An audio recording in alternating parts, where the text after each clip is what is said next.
우리 말씀 보도록 하겠습니다. 오늘 우리에게 주신 말씀은 야고보서 2장 14절부터 24절까지 말씀입니다. 야고보서 2장 14절부터 24절까지 말씀입니다. 제가 가진 성경책으로 신약성경 373쪽에 있습니다.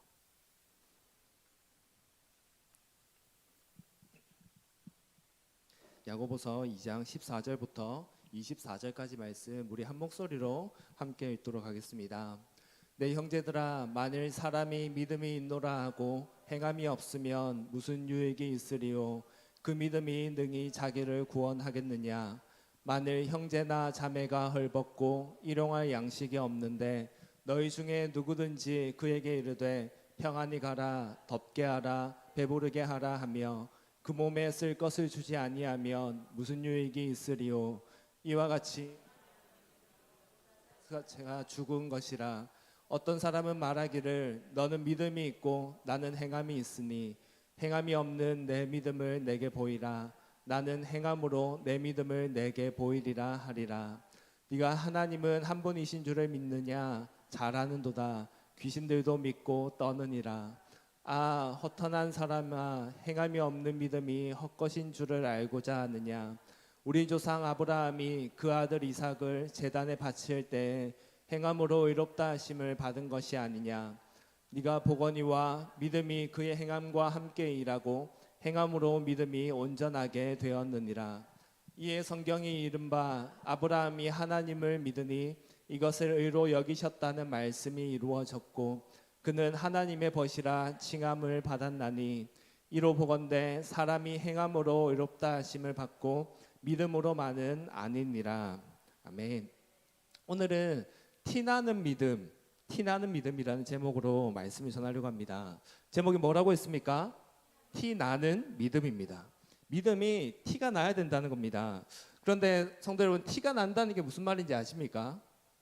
많이 표가 난다, 드러난다.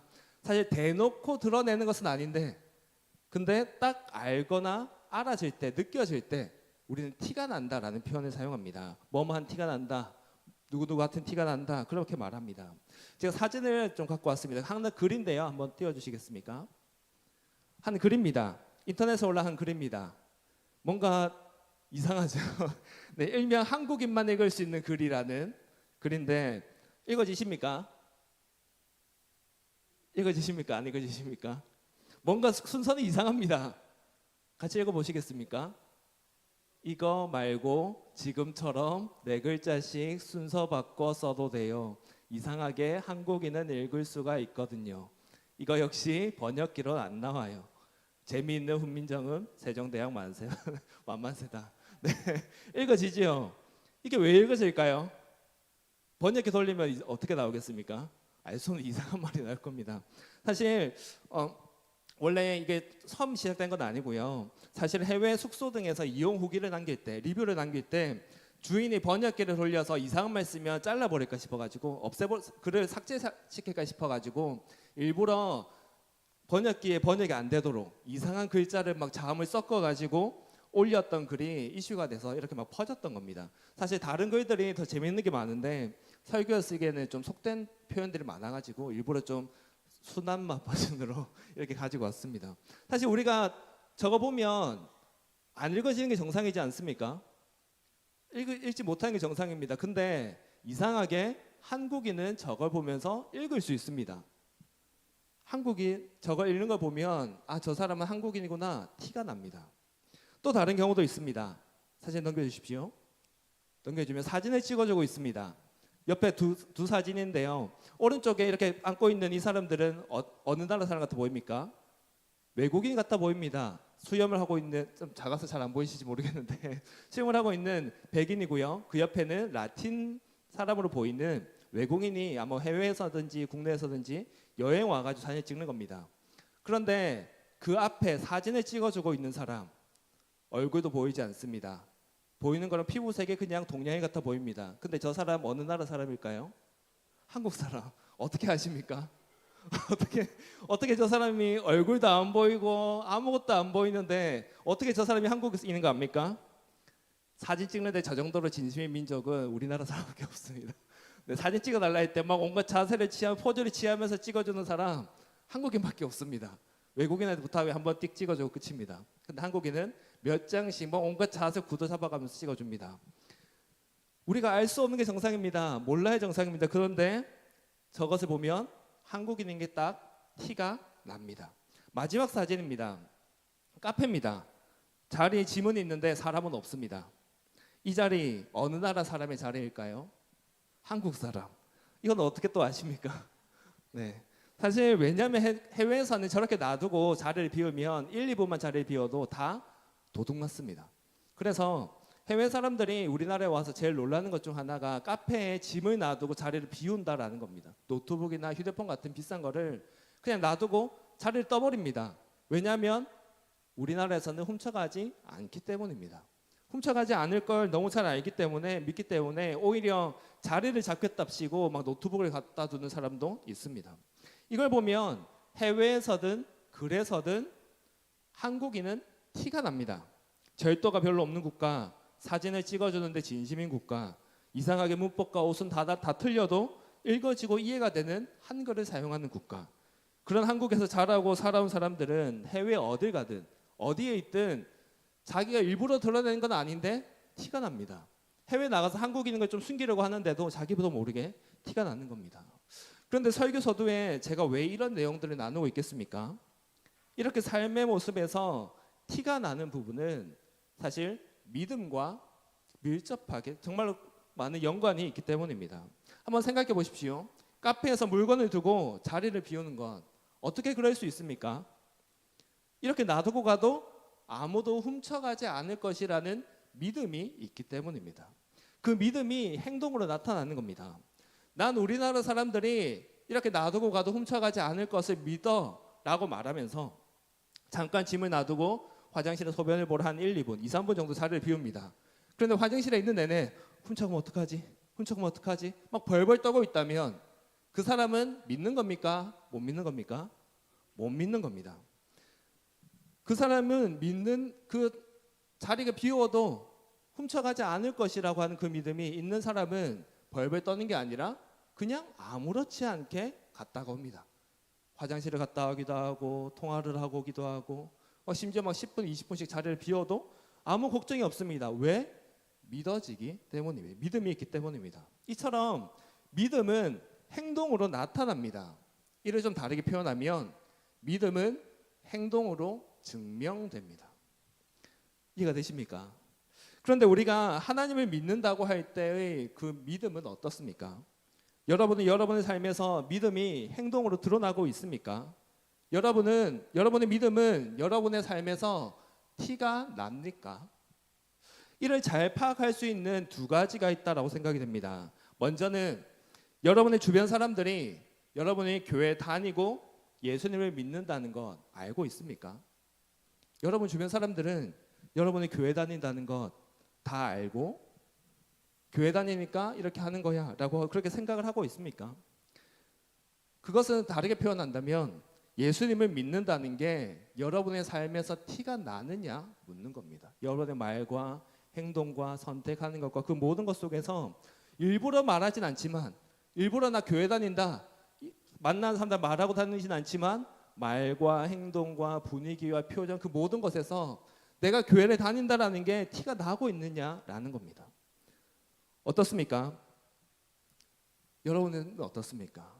예전에 어떤 분이 하는 얘기를 들은 적이 있습니다. 그분은 어릴 때 교회를 다니다가 한동안 좀 쉬고 좀 늦게 다시 교회를 나오게 된 분입니다. 그런데 어느 날 주변 사람과 대화를 하는 중에 자기가 교회를 다닌다라는 것을 말하게 된 때가 있었다고 합니다. 그냥 이런저런 얘기를 하는 중에 그냥 의도적으로 교회 다닌다고 말한 건 아닌데 그 이야기가 나온 겁니다. 근데 그 말을 들은 주변 사람들의 반응이 이랬답니다. 너 교회 다녔어?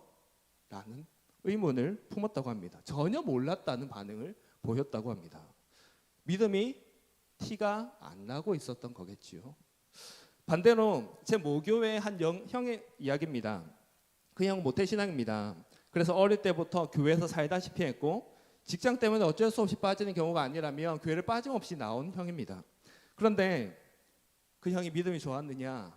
그건 아니었습니다. 구원의 확신이 있습니까? 라고 물으면 모르겠다라고 대답하는 형이었습니다. 그런데 그 형은 직장에서 점심을 먹을 때나 식사를 할 때가 되면 항상 눈을 감고 식사 기도를 하고 밥을 먹었다고 합니다. 그러다 어느 날인가 깜빡하고 식사 기도를 안 했습니다. 그랬더니 주변 동료들이 물어봤더랍니다. 너 오늘 기도 안 하냐? 네, 물어봤답니다. 식사 기도 안 하냐고. 그래서 그 말을 듣는데 당황스럽고 뻘쭘했다고 그런 이야기를 한 적이 있었습니다. 이 형은 사실 그렇게 믿음이 그렇게 좋다고 할 수는 없는 사람입니다. 구원의 확신도 제대로 없는 사람입니다.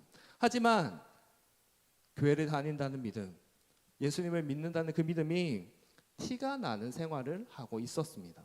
물론 이것은 아주 단편적인 예입니다. 식사기도를 하는 것 안 하는 것 단편적인 예고 그냥 간단한 겁니다. 하지만 우리가 꼭 한번 생각해 볼 필요는 있는 문제라고 생각이 됩니다. 우리는 매주 설교를 듣습니다. 좀 더 열심히 내시는 분들은 수요일, 금요일에도 설교를 듣고 매일 듣는 분도 계실 겁니다. 매일 말씀을 보고 기도하는 분 계십니다. 그런데 설교할 때마다 적용점들이 있습니다. 제가 설교를 할 때도 목사님이 설교할 때도 설교를 하면 이렇게 해야 됩니다. 하나님 말씀을 통해서 이렇게 말씀해 주십니다라고 적용을 합니다. 그러면 무언가 해야 될 것들을 저나 목사님을 통해서 선포가 되기도 하고 아니면 성령님이 여러분의 마음속에 나 이렇게 해야 되겠구나 라는 마음을 주실 때도 있을 겁니다.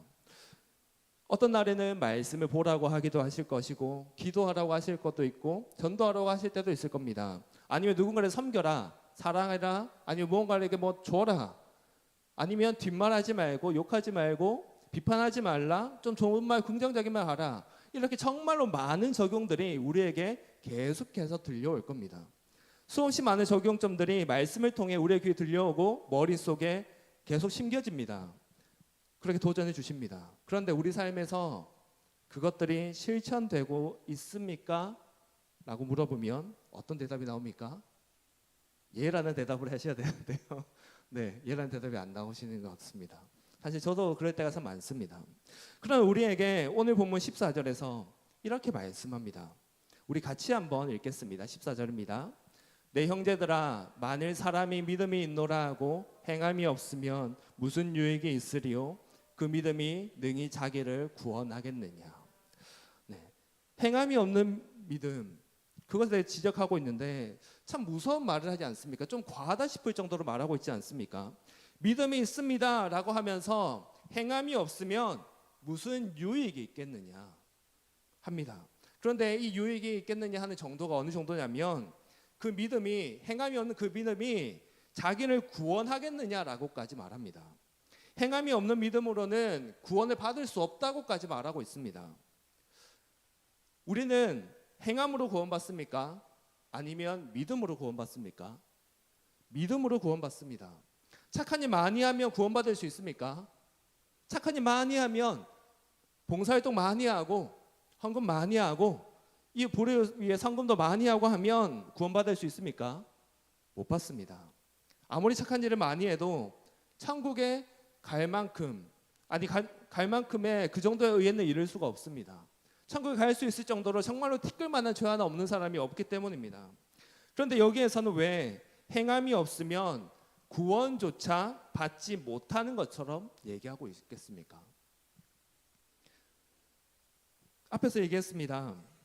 믿음이 있다고 했는데 행함이 없으면 그게 진짜 믿음이 있는 건지 고민해 봐야 되기 때문입니다. 앞에서 말했습니다. 행함으로 믿음이 증명된다고 했습니다. 그런데 행함이 없다라고 하면서 나는 믿음이 있다고 말만 하면 그 사람은 진짜 믿는 겁니까? 안 믿는 겁니까? 고민해 봐야 됩니다.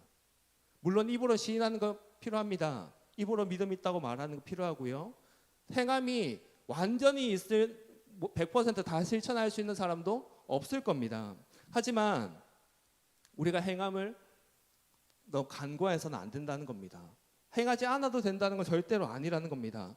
믿는다고 말만 하는 사람이 구원받는 게 아니라 믿는다고 말하면서 행함도 있어야 한다라고 말하는 겁니다. 이것을 절대로 가볍게 생각하고 넘어가서는 안 됩니다.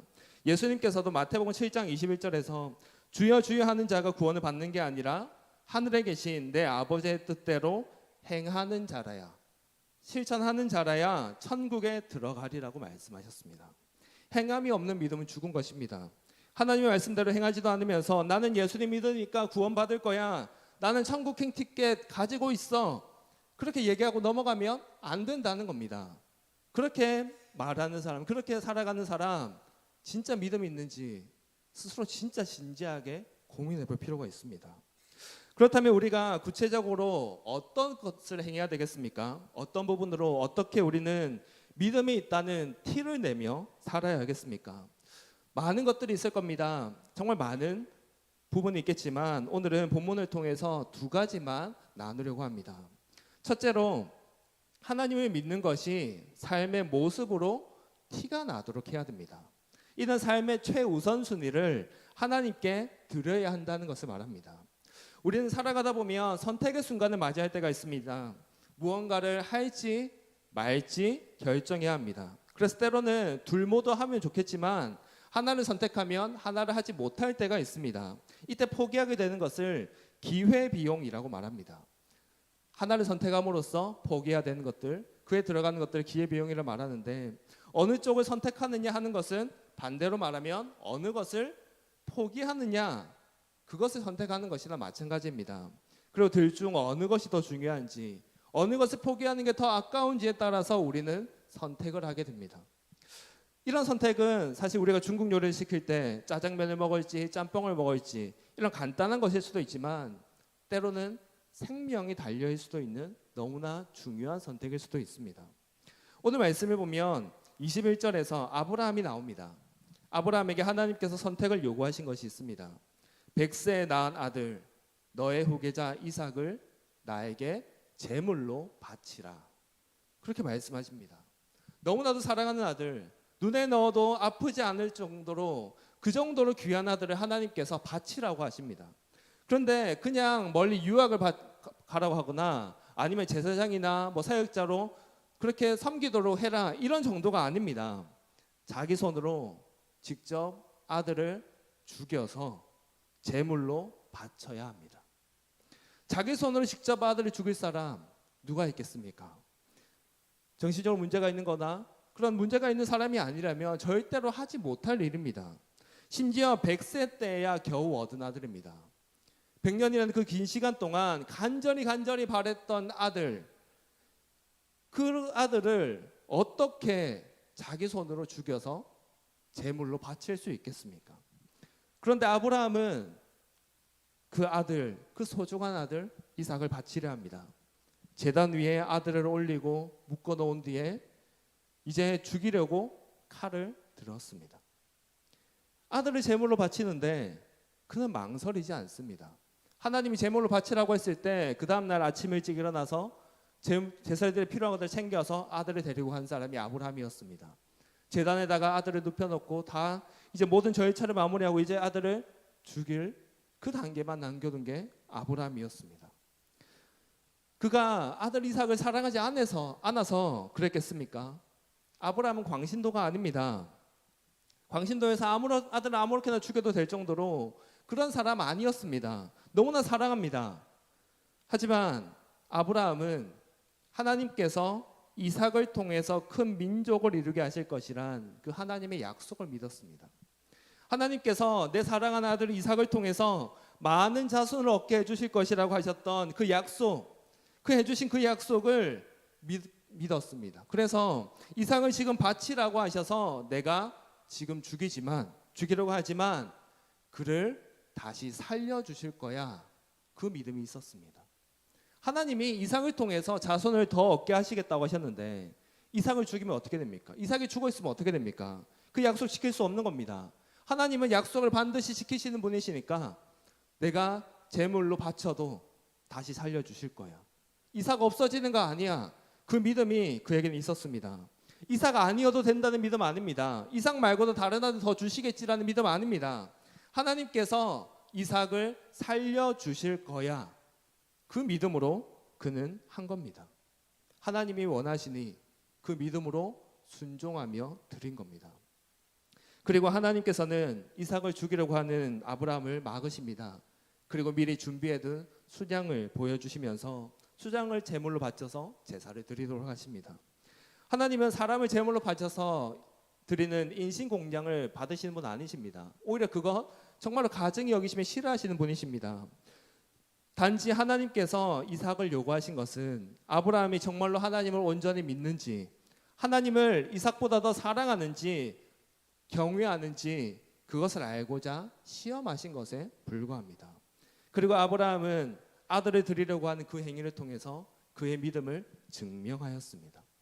아브라함이 말로만 하나님, 저 하나님 믿습니다 말하고 이삭을 드리지 않으려고 했다면 아브라함은 믿는 겁니까? 안 믿는 겁니까? 안 믿는 거였습니다. 그런데 드리는 그 행위를 통해서 그는 하나님을 향한 믿음을 증명했습니다. 그리고 하나님께서는 그런 아브라함을 향해서 그걸 보면서 네가 나를 경외하는 줄 알겠다 하시며 의롭다고 인정해 주셨습니다. 이 아브라함에게 있어서 삶의 우선순위 가장 첫 번째 무엇이겠습니까? 사랑하는 아들 이삭입니까? 재산입니까? 건강입니까? 아닙니다. 바로 하나님입니다. 하나님의 약속을 신뢰하고 그분의 말씀대로 행하는 것이 첫 번째였습니다. 세상 그 무엇과도 바꾸지 않을 만큼 그 귀한 아들이라고 하더라도 하나님보다 귀하게 여기지는 않고 있는 겁니다. 물론 아브라함이 믿음이 연약할 때가 있었습니다. 하나님께서 자신을 지켜주실 것이란 그 믿음이 없어서 아내를 누이라고 속이며 권력자에게 넘겨주기도 했습니다. 아내 사라에게서 아들을 얻고 그 아들을 통해 큰 민족을 이루게 하실 것이란 약속, 그것을 믿지 못해서 첩을 들여서 아들을 얻기도 했습니다. 하지만 그는 시간이 지나면서 결국 행함을 통해 의롭다고 인정받을 정도로 그는 믿음이, 그 신앙이 자랐습니다. 그리고 이제는 그의 삶의 모습 속에서 하나님에 대한 굳건한 믿음이 너무나 분명하게 티가 나고 있습니다. 그렇다면 여러분들에게 질문을 드립니다. 여러분의 삶에 있어서 가장 중요한 것은 무엇입니까? 여러분이 삶에 있어서 가장 중요하게 여기는 것은 무엇입니까?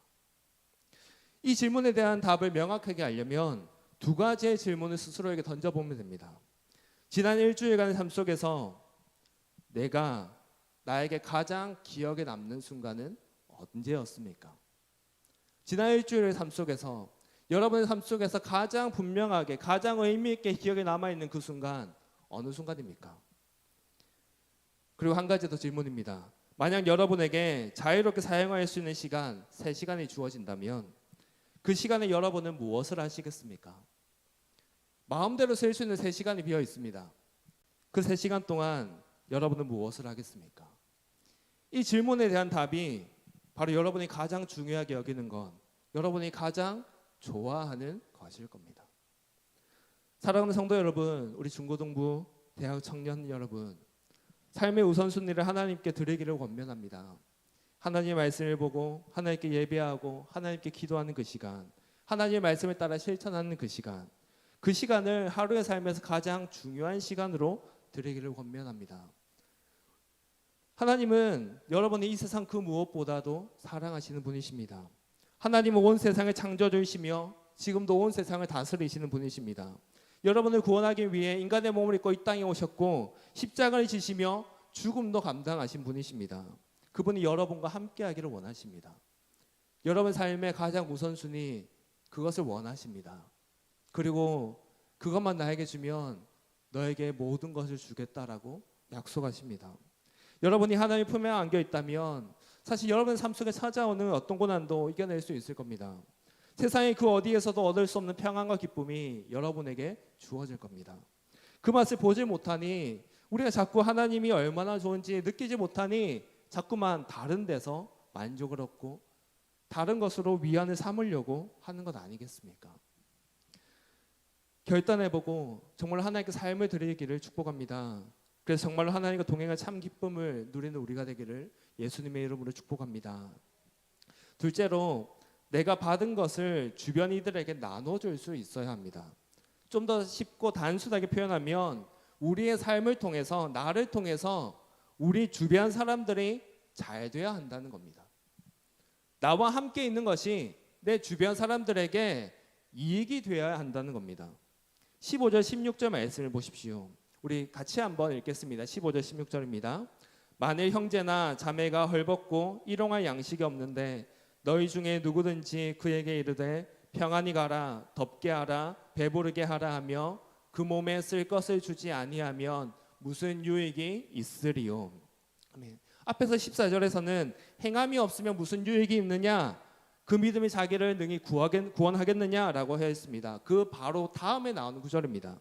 앞에서 말한 행함, 믿음과 직결되는 부분이 바로 이 15절 16절에서 이야기하는 겁니다. 15절 16절에서 무엇을 말했습니까?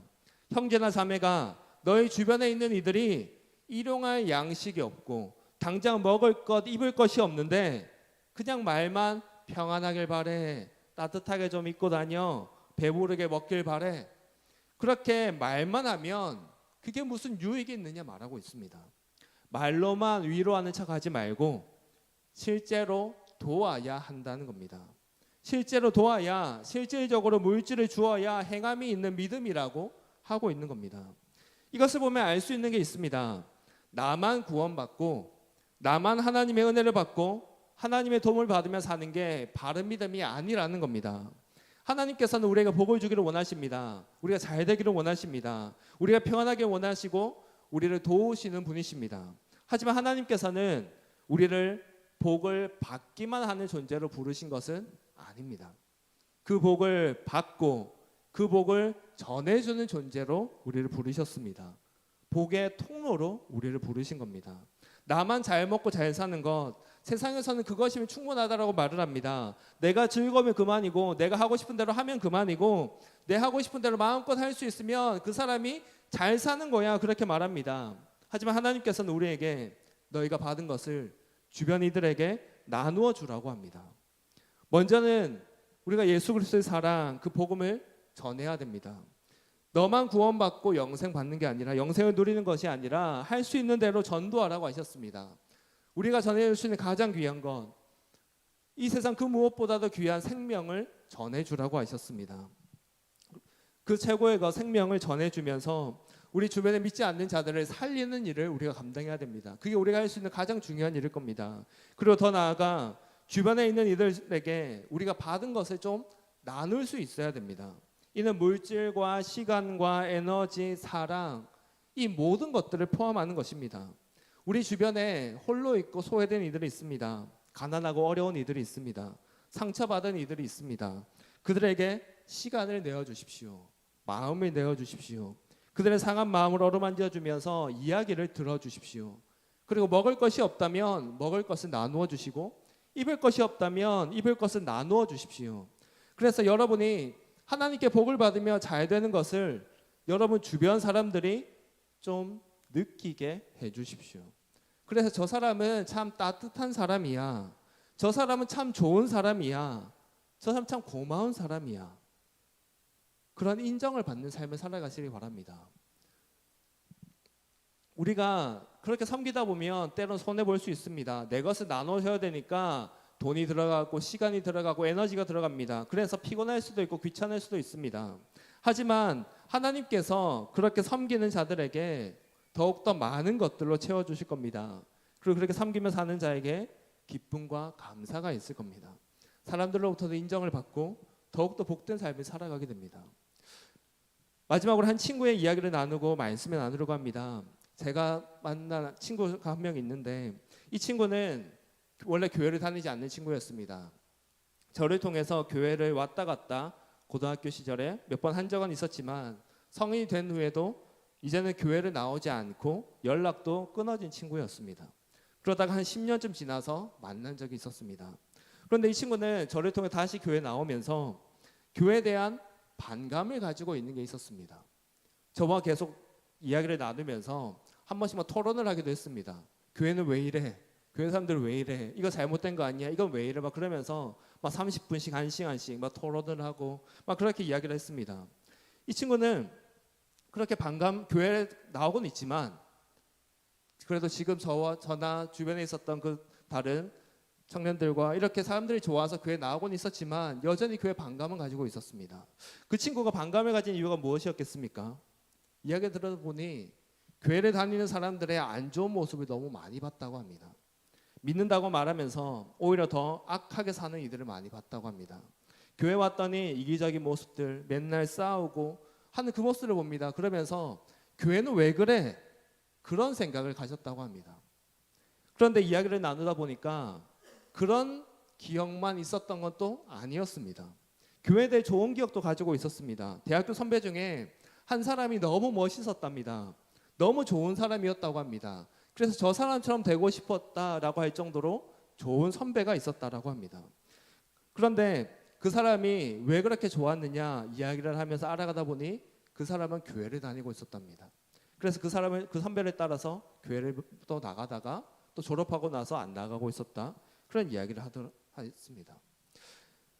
이게 오늘날 우리 세상 가운데 현실적인 모습이라 생각이 됩니다. 교회를 다닌다고 똑같이 말은 합니다. 나 예수님 믿어 말은 합니다. 그런데 교회를 다니면서 다른 사람들을 힘들게 하는 이들이 있습니다. 다른 사람들을 괴롭게 만들고 교회를 다닌다고 하면서 사기를 치기도 하고 거짓말을 하기도 하고 더 독하게 악하게 살아가는 사람들이 있습니다. 그래서 교회를 오게 하는 게 아니라 교회를 떠나게 만드는 사람들이 있습니다. 교회를 다니지만 사실 삶을 보면 믿음이 없다라는 티를 너무 적나라하게 드러내는 사람입니다. 반면 교회를 다니면서 다른 이들을 이롭게 하는 사람이 있습니다. 기쁘게 하는 사람이 있습니다. 그래서 저 사람과 함께 있으면 너무 기쁘다. 저 사람이 너무 좋다. 그런 사람도 있습니다. 저 사람이 믿는 하나님이면 나도 믿고 싶어. 그런 생각이 들게 하는 사람도 있습니다. 교회를 다니면서 정말로 믿음이 있다라는 그 티를 내고 사는 사람입니다. 여러분의 삶은 어떤 삶입니까? 여러분은 어떤 티를 내고 살고 있습니까? 설교서도에 한국인은 어딜 가든 티가 난다고 했습니다. 그 사람 속에 가지고 있는 가치관과 삶의 습관들, 생각들, 지식들 그 모든 게 자기도 모르게 다 티가 나는 겁니다. 겉으로 말은 안 하지만 겉으로 대놓고 말을 하는 것과 다른 모습조차도 다 티가 나고 느껴지고 알게 됩니다. 그런데 우리를 통해서는 어떤 것이 티가 나겠습니까?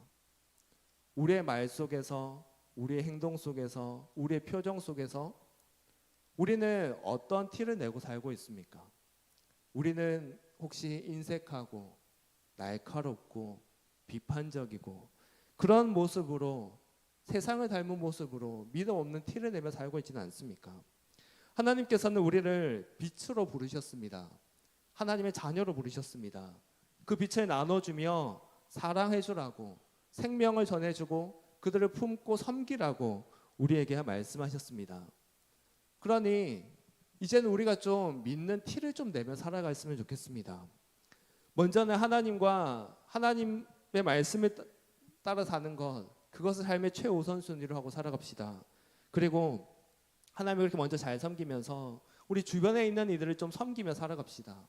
주변의 이들을 통해서 이 사람은 왜 이럴까? 이 사람은 왜 이렇게 따뜻하고 왜 이렇게 좋을까? 이 사람은 왜 이렇게 나를 많이 사랑해 주는 걸까?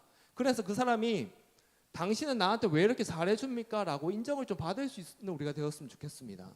그래서 정말 세상과는 다른 사람, 세상에서 찾아보기 힘든 사람, 정말로 함께 있고 싶은 사람, 그런 사람이 우리가 되었으면 좋겠습니다. 사실 우리가 그런 사랑을 받지 않았습니까? 예수님께, 하나님께 그런 사랑을 받아서 우리가 지금 이 자리에서 그 은혜를 누리고 사는 것 아닙니까? 이제는 정말로 받은 것을 나누어주는 우리가 되기를 기대합니다. 믿음이 티가 나는 인생을 좀 살기를 원합니다. 그래서 정말로 다르게 살아가는 우리 모두가 되기를 예수님의 이름으로 축복합니다. 우리 시간 함께 기도하겠습니다. 함께 기도합시다. 우리 자신을 좀 돌아보면서 기도합시다. 그저 솔직하게 하나님 앞에 고백합시다. 내가 어떻게 살았습니까? 나는 어떤 티가 나는 사람이었습니까? 내 삶을 보면 어떤 생각이 들겠습니까? 우리 안에 연약한 것들 내려놓읍시다. 날카로웠던 것들, 인색했던 것들, 미웠던 것들 다 내려놓읍시다. 그리고 이제 정말로 하나님을 믿는 그 믿음 가운데 살겠습니다. 하나님이 최우선순위로 살겠습니다. 다니들 섬기며 빛을 전하며 사랑을 전하며 살겠습니다. 그래서 하나님 자녀다운 티를 좀 내며 살겠습니다. 우리 그렇게 결단하며 나아갑시다. 우리 회개할 것이든 회개하시고 결단할 것이든 결단하며 우리 주여 한번 외치고 함께 기도하며 나아가겠습니다. 주여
보잘것없지만 그런 저희를 사랑해 주시고 저희를 하나님 자녀 삼아 주셔서 감사합니다.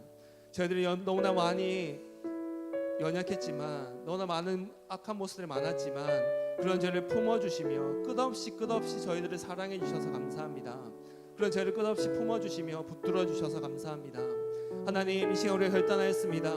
이제는 우리 삶의 최우선 순위를 하나님께 두고 살기로 결단하였습니다. 하나님 말씀 들었을 때 한 귀로 듣고 한 귀로 흘리고 이 순간의 감동으로 끝나는 것이 아니라 이제 실천하며 살겠습니다. 내가 예수님 그리스도를 믿는다는 그 믿음을 좀 티를 내며 살겠습니다. 그래서 세상 사람들과 다른 삶을 살고자 합니다. 하나님, 우리의 마음을 붙들어 주시고 우리의 삶을 지켜 주시옵소서. 하나님, 그리고 또한 우리를 통하여서 다른 이들의 복을 받는 삶을 살기를 원합니다.